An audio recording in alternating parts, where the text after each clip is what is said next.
आगे बढ़ेंगे और खबर शामिल कर लेंगे लाहौर से। हमारे ब्यूरो चीफ लाहौर अजीम चौधरी की रिपोर्ट के मुताबिक जहां पर लाहौर प्रेस क्लब में एक कॉन्फ्रेंस का इनेकाद किया गया, जिसमें पंजाब हुकूमत को गुजारिशात पेश की गई हैं, जिसमें उन्होंने कहा है कि पहले दिन से ही बाज़ ऐसे रोजमर्रा मसाइल के हल के लिए मुख्तलिफ इक़दामात शुरू कर दिए हैं।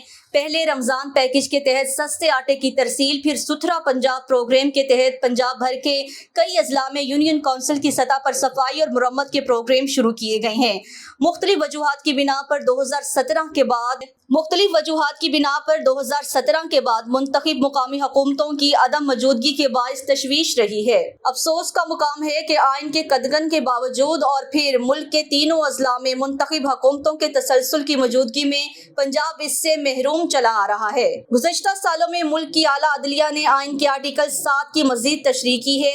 विफाक और सूबों के बाद लोकल बॉडी से मुराद मुकामी हुकूमतें हैं और फिर आइन का आर्टिकल 140A है, सूबाई हुकूमतों का पाबंद करता है कि वो ऐसे कानून के मुताबिक मुकामी हुकूमतें कायम करें, इंतजामी और मालियाती और सियासी अख्तियारात मुंतकिल करें। इतने वाज़े आइनी पाबंदियों के बावजूद पंजाब में मुख्तलिफ मुकामी हुकूमतों की अदम मौजूदगी और इंतखाबात में मुसलसल तखीर काबिल तशवीश है। अब मौजूदा हुकूमत ने पंजाब में कानून साजी का जायजा लेने के लिए एक कमेटी कायम। हम पंजाब के सिविल सोसाइटी के इदारे मुकामी गवर्नर्स की इस कैफियत पर सख्त तशवीश का इज़हार करते हैं और मुतालबा करते हैं कि मुस्तकबिल की कानून साजी के लिए हमारी तजावीज़ पर गौर किया जाए।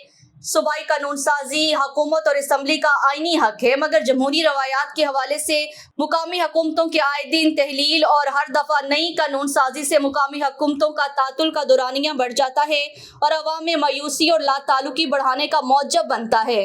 इसलिए कानून साजी करते वक्त सभी स्टेक होल्डर से मुशावरत कर ली जाए, बिलखुसूस अपोजिशन से मुकालमा करके अगर लोकल गवर्नमेंट्स का निज़ाम वाज़ेह किया जाए और फिर इसे तहफ़्फ़ुज़ दिया जाए।